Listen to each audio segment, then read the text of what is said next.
time for a weekly update from the Arcade Radio Network, coming to you taped from a bunker in northern Stockholm. Okay, we are entering week 51. Yep, that's right, we are in mid-December. And today is something called Lucia, which is in Sweden here. I don't think anyone outside Sweden even knows what we're talking about here. So I'm going to read from some lame site I found. Alongside midsummer, the Lucia celebrations represent one of the foremost cultural traditions in Sweden, with a clear reference to life in the peasant communities of the old, darkness and light, cold and warmth. Lucia is an ancient, mythical figure with an abiding role as a bearer of light in the dark Swedish winters. Who writes this thing? I don't know. It's crazy, but that's the thing. It's basically a number of people running around with, I don't know, lights in their hair. I don't see how that would not end into an inferno or something, but obviously it seems that we can survive this. So this tradition out of the way, let's talk about what's going on and what's important here. All right, good news everyone, because we have a podcast now. That means more work for me, and I really need more work. Amiga Flashback is the name of a podcast that runs every Saturday on 9 p.m. on the station. And it's a podcast because once it's done, I will copy it into the homepage, the site that is radio.arcade.net, and make it available there through the site and an RSS feed, if that's your thing. And we've produced 4 different episodes, and originally my idea was that we would run it every Friday, Saturday and Sunday, but I think I might have promised a bit too much, because I noticed it consumes a lot of time getting everything prepped up. So it's Saturdays 9 p.m. and maybe the occasional Friday and Sunday if I feel like it, but you will see.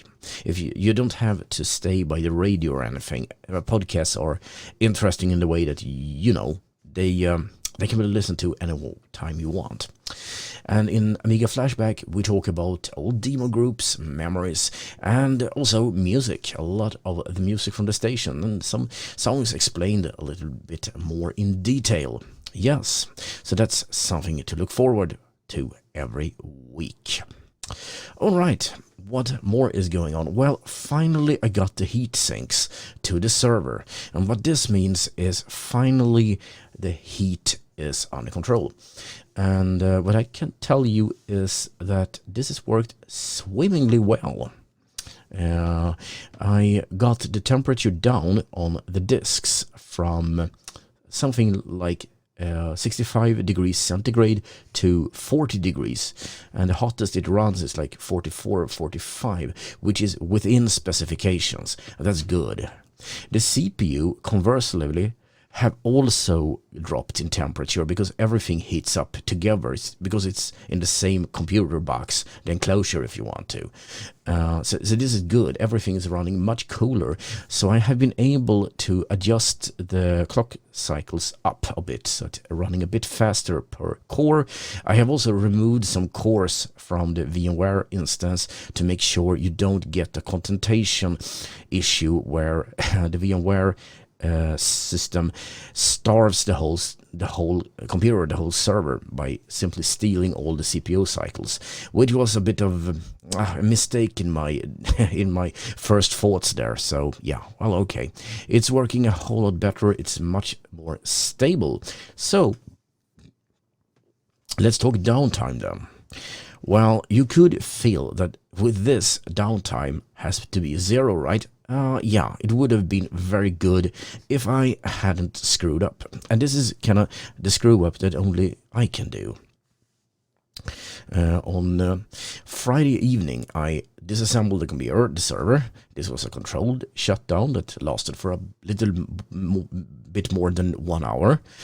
I installed the Heatsinks. It was harder than I could ever imagine. I put everything together, it powered up, and everything was running perfectly and much colder, as I said. On the morning of Saturday, I woke up and found out that, okay, nice, everything is dead. The server is not only like crashed, it's totally dark. the lights are off. I actually checked the fuse box first, but no, the fuses were fine. And you know, this is when you get dread in your heart, when you feel like, oh my god, this is gonna be so expensive. So when I put it, I actually ripped it apart and really feeling I'm gonna lose this one. I don't know what happened. Turned out it was very easy.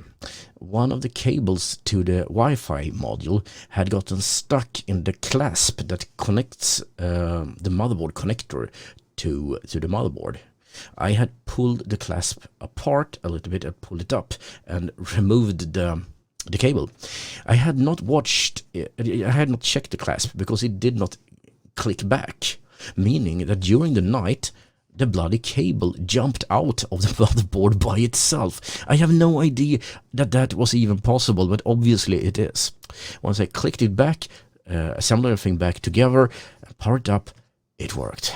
And you don't know what kind of relief that was. Those things are not cheap, and I probably avoided 1 or 100 little warranties while fixing those heatsinks. So there we are, great. So there was a huge amount of downtime between 3 a.m. and I believe 1 p.m. or something before I could get everything running. Yeah, I like sleeping in sometimes. So what's going on now? Everything is fine, and I can prove it to you. Just look at the picture, just look at the image. What you're seeing, except my ruddy face, is actually the broadcast automation server. That's what it looks from my site. Well, to the left is the broadcast automation program called Play It Live. It's playing right now. And then you have the OBS or Open Broadcaster, which feeds YouTube and Twitch. And for no apparent reason, my own BBS is in the lower left corner there. Not that it really matters, but there you are. Right, we're almost done here. This is the most important thing. Yeah, sorry, no new tunes. It's been a busy week. Alright, so events, yeah. Well, Forndata Christmas is coming on the 19th of December. Yeah, I kind of nagged about it a number of times, but I'm going to keep doing that because why not? Go to www.forndata.org, and we have another thing. Yeah, Out of Compo Erotic edition.